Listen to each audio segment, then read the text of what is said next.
Sabu, how you doing, sir? Good, Lanyaird. Good. Good to see you again. Yeah, good seeing you too. Good. So, how did it go for you last week? It was good. It was good. I used my break just to relax, catch up on some work, be a little lazy. So it was a good time. Good. Good. Last week we were talking about your father, you and your dad's relationship, and you indicated that some experiences that he had shared with you with regards to his knowledge and about the adoption process. Yeah.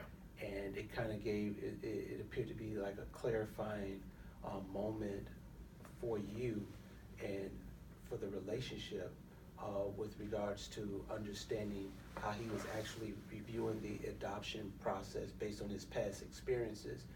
And it kind of gave you a little bit better understanding of why he might be acting the way he did. Is that correct to assume that? Yeah, partially. I would say that we talked, and I started to understand a little bit more about why he thinks the way he does. And so I also used a break to kind of keep talking to him. It's a little difficult because I think I mentioned he's moving from New York down to Atlanta, and he's in the process of selling his home there, trying to get one here. So it's a lot going on. So the conversations aren't as long as I would like or as in depth, but we had plenty. So I'm starting to get a better picture of what that looks like. Good. So the conversations that you're having with your dad, do you feel like it's helping in the relationship with your dad? Yeah, I guess the hard part is when you start having some of these conversations to get to a better place, you're hoping you're kind of like holding hands or just, hey, let's figure this thing out together.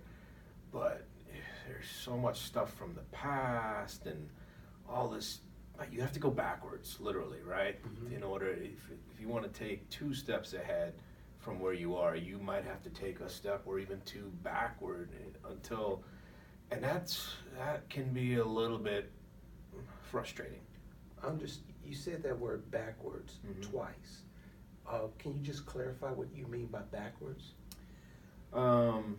So my dad knows about everything that's happening with us, right? I'm expecting to go forward with him, and if he's got questions, obviously I said I will try to do a better job of filling him in. Okay, and then he will bring up some of these issues and instances again. And what I'm finding is that he has a difficult time trying to figure out, like, he knows relationship between him and his dad was like. And so we have very open conversations about how difficult it was for him to parent in America. Gotcha. Right? So now he will start bringing up some of these issues, and I'm starting to understand that I think he thinks about some of those issues and how my wife and I, might wrestle with some of these issues going forward. And I thought we were done with that. That's what I mean by backwards. We keep going back to that. Or we'll keep going back to, how it was for me and my dad. And so I'm not quite sure what he meant by it, but the more I, talk to him, I'm realizing we have to go backwards because a lot of the issues of why he can't move forward are stuck back there.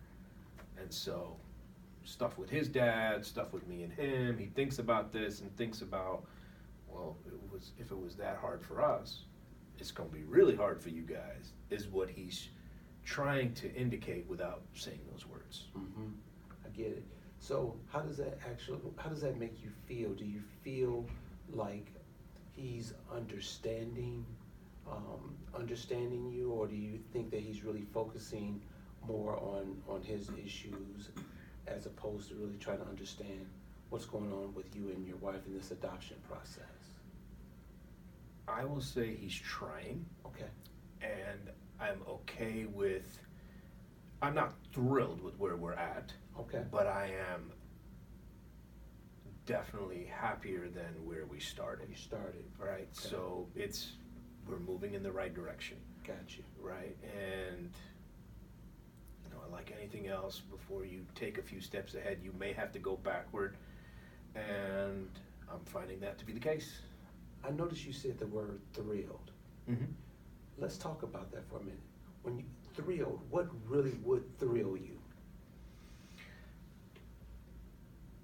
I think part of what I think about a lot, and what I try to build my life around, is building bridges, relationships. Okay. So a passage of scripture that really speaks to my heart is where it talks about John the Baptist, where he came to connect the hearts of the fathers and the sons.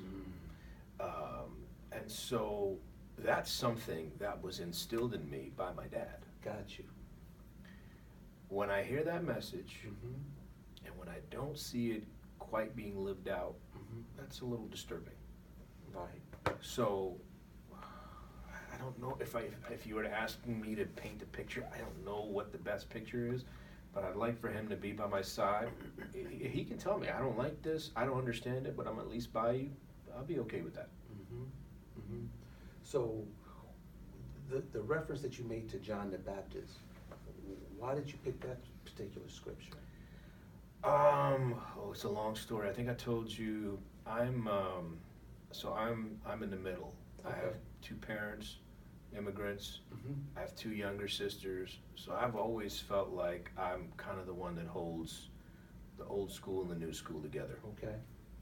Then, not just that, in my church where I grew up, I was one of a few people who actually knew the language at my church. We had a massive split, a bunch of people left, and we had this huge gap between young and old. Okay. So I had no choice. My pastor and a few others approached me and a bunch of guys and said, hey, you can speak to the old, you can speak to the young, grab them both by the hand, bring them together.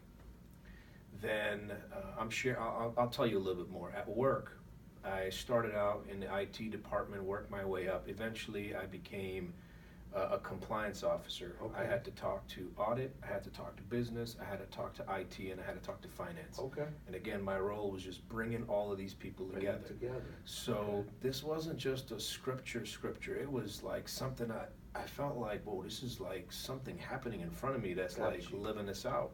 Right. So I still feel that way. Good.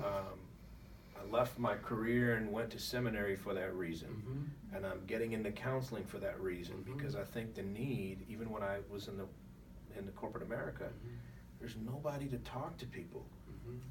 Nobody's to connect this group with that group. And you got to learn both of their languages, bring them together and say, you have a lot more in common than you think. So that scripture isn't just a scripture for me. My life is built around that. Right. It seems like you made a correlation, a parallel between this scripture and other aspects of your life, and it seems like the scripture plays a very important role even in your relationship with your father. Yeah. Is that correct to assume that? Without a doubt.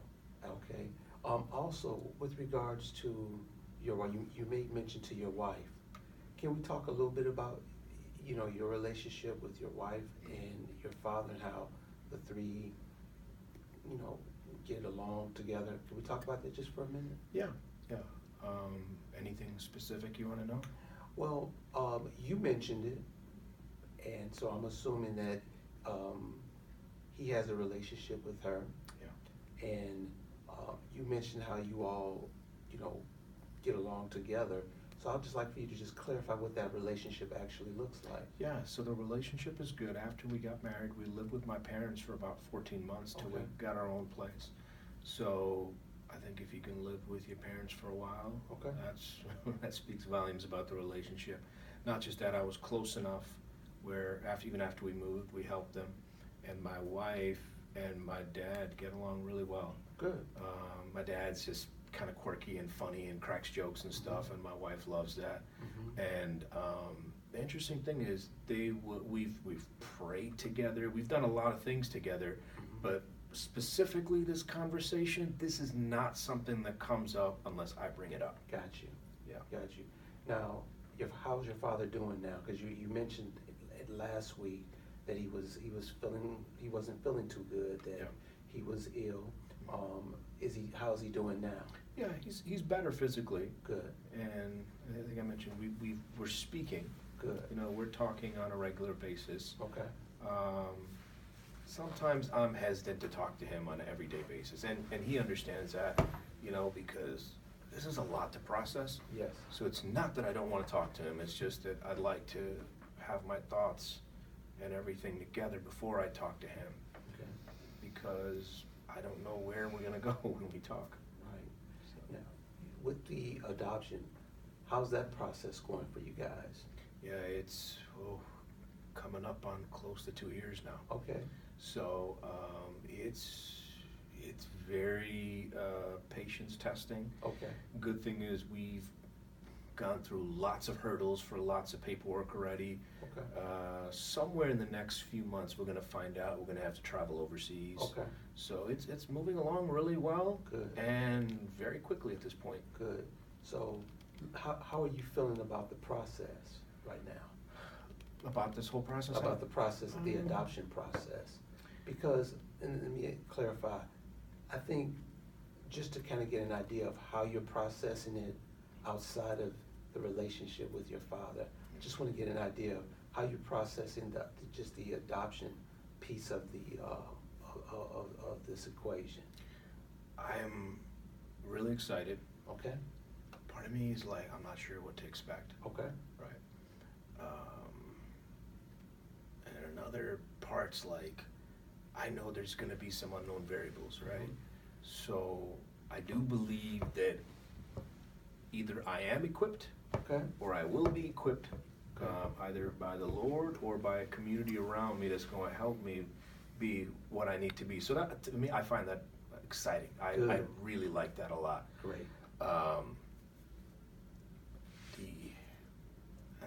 Trepidation's a bad word, but just a little uneasiness is, I don't know who's gonna be around me to help me get through that.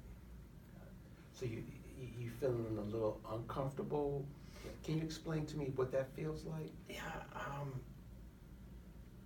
I'm thinking my dad is one of the key figures who I'm gonna lean on through Okay. this process, Okay. as well as others. And if it's not so much he's giving me resistance, but Okay. he's up, he's down, he's on board, then he's not sure, and that's why I mentioned the word backwards a few times. We keep going back to and rehashing stuff from the past, and so I'm wondering, is he all in this decision with me? He seems to be, Yes. you know, and I just want to make sure that is the case. Right. Let me ask you this question. If, in fact, he decides that he's not all in, how would you deal with that? It would hurt. Okay. It would hurt because I think relationships are how we show the value of what we say and what we believe. Got you. And so to me, I'm seeing a huge discrepancy between what he would have taught me Okay. and what I now believe and what he now shows me. Okay. So that's the part that would hurt. Got you. So what I understand is if he didn't fully buy in or respond the way that you want to, you would feel a little hurt by that. Mm-hmm. Let me ask you this question. How would you deal with that? How do you think you would be able to turn that situation from negative to a positive? What would be a way that you would possibly think about doing that? Fortunately, I have a really good community around me. Okay. I have plenty of parents who've adopted, Okay. plenty of kids who are adopted, and one of my very close confidants in this process, he just shared with me a few years ago how he always uses the word adopted whenever there's baptisms at church. Mm-hmm. And so I was like, what's that about? And he's like, I got a story for you. And he told me his stories, you know. So all that to say, I have good people around me. There you go. And I have a good community around me, but would that require me grieving? Yeah, but